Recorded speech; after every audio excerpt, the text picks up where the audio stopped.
A variable force, एक variable force यानी कि फोर्स लगातार वेरी कर रहा है, कांस्टेंट नहीं है। तो हमने क्या किया, ग्राफ प्लॉट कर दिया किस किस के बीच में, यहां पर फोर्स है और यहां पर क्या है, डिस्टेंस। यहां पर फोर्स और यहां पर क्या है, डिस्टेंस है।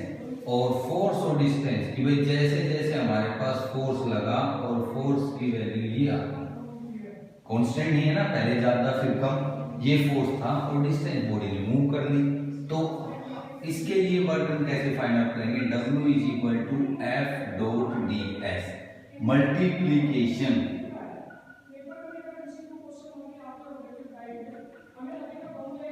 Whenever you find out multiplication, graph के क्वेश्चन में y एक्सिस और x एक्सिस के अलोंग कोई भी ऐसी क्वांटिटी फाइंड आउट करनी है जो इसका और इसका क्या रहे, मल्टीप्लीकेशन रहे, तो आप हमेशा क्या फाइंड आउट करेंगे, वर्क डन इस उस क्वांटिटी की वैल्यू क्या आएगी, area under the line, area under the line. And not only for that, इसी के लिए नहीं है, वो सभी के लिए एप्लीकेबल है।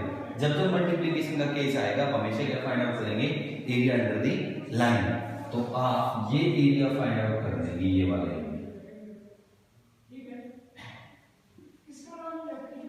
ये एरिया फाइंड आउट कर देंगे, that is area under the line. और वो हमें क्या दे देगा, वर्क डन की वैल्यू दे देगा, ये आ जाएगा हमारे पास। देखिए अब मेरे क्वेश्चंस में हमने डिस्टेंस और डिस्प्लेसमेंट के ऊपर सेम, जैसे डिस्प्लेसमेंट है हमारे पास,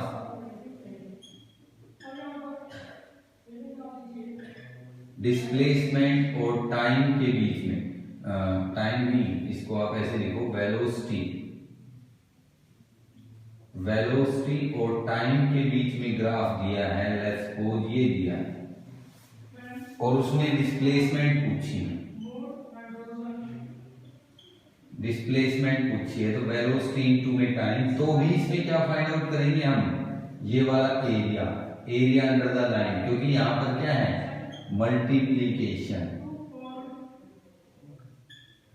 तो हम क्या फाइंड आउट करेंगे, area under the line, area under the line find out करेंगे। तो ये सभी के लिए, और इस टाइप के क्वेश्चन हमने वहां पर उस चैप्टर में किए हैं, तो मैं इसके ऊपर कोई न्यूमेरिकल सभी यहाँ पे तो रिपीट नहीं करा रहा हूँ, ठीक है। And one more thing, that was all about the dot product, जो बताया ना मैंने, dot product F dot D S. तो डॉट प्रोडक्ट भी हम लोग जब तक सेकंड में यूनिट सेकंड में कवर कर चुके हैं, ठीक है। सो ये डॉट प्रोडक्ट है यहाँ पे, और ये डॉट प्रोडक्ट है, इसी वजह से ये क्या है, एक स्केलर क्वांटिटी है, ठीक है। That was all about work done. देखिए इसके बाद आता है हमारे पास एनर्जी।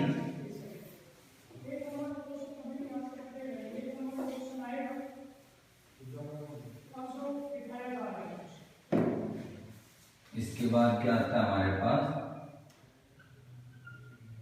एनर्जी। एनर्जी को कैसे मेजर करते हैं, that energy is rate of, sorry, capacity, capacity of doing work is called energy. एक चीज मैं आपको अभी से क्लियर कर देता हूं यहाँ पे, कि जब जब हम एनर्जी कैलकुलेट करेंगे, जब जब हम एनर्जी की बात करेंगे हम लोग, ठीक है, हम हमेशा वर्क डन फाइंड आउट करेंगे कि किसी आदमी की कितनी कैपेसिटी है किसी काम को करने की, दैट इज एनर्जी। तो जब भी एनर्जी की बात हो हमेशा वर्क डन फाइंड आउट करना है। वर्क डन कैसे फाइंड आउट करेंगे, देखिए अभी कैलकुलेट करता हूं मैं, कितने टाइप्स होते हैं। और वन मोर थिंग, इसकी unit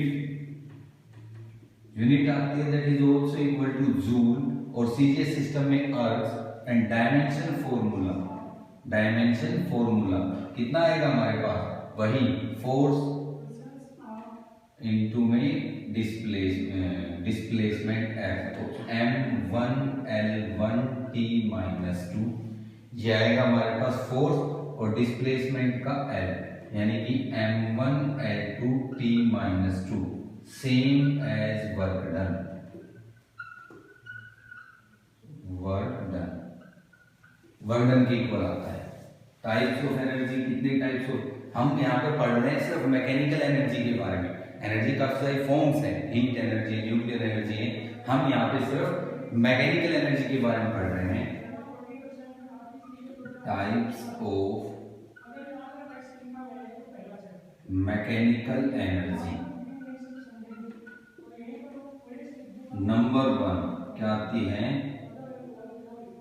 kinetic energy. Kinetic energy की बात करते हैं तो भाई काइनेटिक एनर्जी हमारे पास क्या आती है? Energy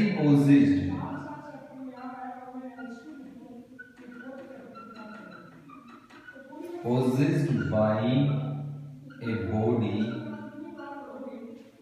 by virtue of its motion। अपनी मोशन के कारण कोई भी बॉडी कितनी वेलोसिटी से मूव कर रही है, उसकी वेलोसिटी के कारण उसकी जो एनर्जी है दैट इज काइनेटिक एनर्जी। उसकी मोशन के कारण जो एनर्जी है दैट इज काइनेटिक एनर्जी। उसका फॉर्मूला होता है हमारे पास काइनेटिक एनर्जी का हाफ mv²। अभी निकालेंगे हम लोग। एग्जांपल्स क्या क्या हैं? एग्जांपल क्या है? Bullet train, a bullet is fired, it have kinetic energy. Bullet को फायर किया, उसके पास उसकी काइनेटिक एनर्जी है। कोई भी बॉडी है ऊपर से रोल होती हुई आ रही है, तो जब वो आ रही है that means A ball is rolling, first है, सेकंड है, तो उसके पास काइनेटिक एनर्जी है। ए ball is rolling on floor have kinetic energy। तो उसके पास क्या है? काइनेटिक एनर्जी है। ये सब इसके एग्जाम्पल है, यानी कि काइनेटिक एनर्जी सिर्फ और सिर्फ बॉडी की क्या आएगी? वेलोसिटी के कारण आएगी। उसका प्रूफ देखिए कि हम कैसे निकालते हैं काइनेटिक एनर्जी का प्रूफ। इसको मैं रब कर रहा हूँ, मुझे जरूरत पड़ेगी इसकी। देखिए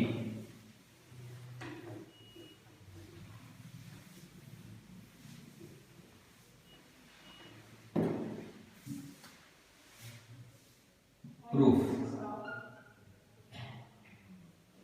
एक बॉडी है भाई, ये बॉडी m मास, ये मूव करने लग रही है v वेलोसिटी से, ठीक है। मेरे को काइनेटिक एनर्जी निकालनी है। मैंने अभी भी एक स्टेटमेंट दी थी, हमें जब भी काइनेटिक एनर्जी निकालनी हो हमें क्या निकालना पड़ेगा? Work done. वर्क डन निकालने के लिए मुझे क्या करना है? वही फॉर्मूला W=F.ds। क्योंकि मैं कह रहा हूं कि भाई बॉडी भी इसी साइड में मूव कर रही है, फोर्स भी इसी डायरेक्शन में लग रहा है और डिस्प्लेसमेंट भी इसी डायरेक्शन में लग रही है, तो मैं क्या कर देता हूं यहाँ पे फोर्स की वैल्यू ma/ds, और ds की जगह पे क्या आ जाएगा मेरे पास? लेट्स सपोज वो s डिस्टेंस चलेगी यहाँ पे, ये सो ma/s cos 0 मैंने बोला, ठीक है। अब हमारे पास वर्क डन की वैल्यू कितनी आ गई? ma/s। मेरा काम क्या है? एक्सेलरेशन फाइंड आउट करना। अगर मैंने एक्सेलरेशन फाइंड आउट कर ली तो काइनेटिक एनर्जी आ गई। Let's suppose initial velocity u उसकी 0 थी, मैंने उसके ऊपर f फोर्स लगाया, उसके बाद उसकी वेलोसिटी v हो गई यहाँ पहुंच गई। तो अकॉर्डिंग टू न्यूटन्स इक्वेशन 3 के अकॉर्डिंग कितना आएगा हमारे पास? v² minus u² is equal to 2as। ये आ जाए तो इनिशियल तो हमारे पास क्या है? 0 है। v² is equal to 2as। a की वैल्यू कितनी आ गई? v²/2s। तो मैं यहाँ पे पुट कर देता हूँ equation 1, putting in equation 1, putting in equation 1 में पुट कर देता हूं, तो वर्क डन की वैल्यू कितनी आ गई हमारे पास? m इंटू v²/2s, और इंटू में s से s कैंसिल हो गया। वर्क डन की वैल्यू कितनी आ गई? Half mv²। और यही वर्क डन किसमें स्टोर हो जाएगा हमारे पास? काइनेटिक एनर्जी में स्टोर हो जाएगा, that is half M V square. ये काइनेटिक एनर्जी का हमारे पास जनरल फॉर्मूला है काइनेटिक एनर्जी। अभी हम क्या फाइंड आउट करते हैं, relation between kinetic energy and linear momentum. हम किस में फाइंड आउट करते हैं, रिलेशन फाइंड आउट करते हैं, relation between kinetic energy and linear momentum. Linear momentum में रिलेशन फाइंड आउट करते हैं। P रिलेशन, P कितना होता है हमारे पास, mv।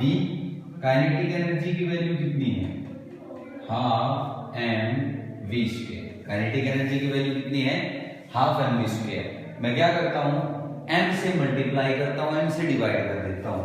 क्या किया मैंने, half M V square m से मल्टीप्लाई किया और m से डिवाइड कर दिया, तो हमारे पास कितना आ गया, हाफ m और ये एम वी और सारे का स्क्वायर, क्योंकि एम का स्क्वायर वी स्क्वायर पहले से था, और यहाँ पे p की वैल्यू पुट कर दूंगा मैं, तो काइनेटिक एनर्जी की वैल्यू कितनी आ गई, p स्क्वायर बाई 2m।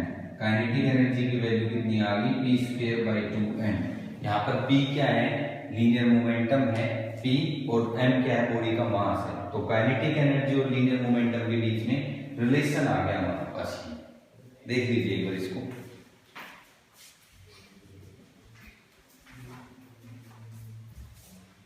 ये हमने यहाँ पर काइनेटिक एनर्जी का प्रूफ देख लिया और उसके बीच में रिलेशन देख लिया। अब हमारे पास क्या आता है, इसका वर्क एनर्जी थ्योरम और उसके इसके ऊपर न्यूमेरिकल। तो जो वर्क एनर्जी थ्योरम है और उसके ऊपर न्यूमेरिकल्स है वो मैं आपको कराऊंगा नेक्स्ट वीडियो में। आप क्या करना, यहाँ तक इसको कंप्लीट कर लेना और उसके proper notes. Okay, thank you.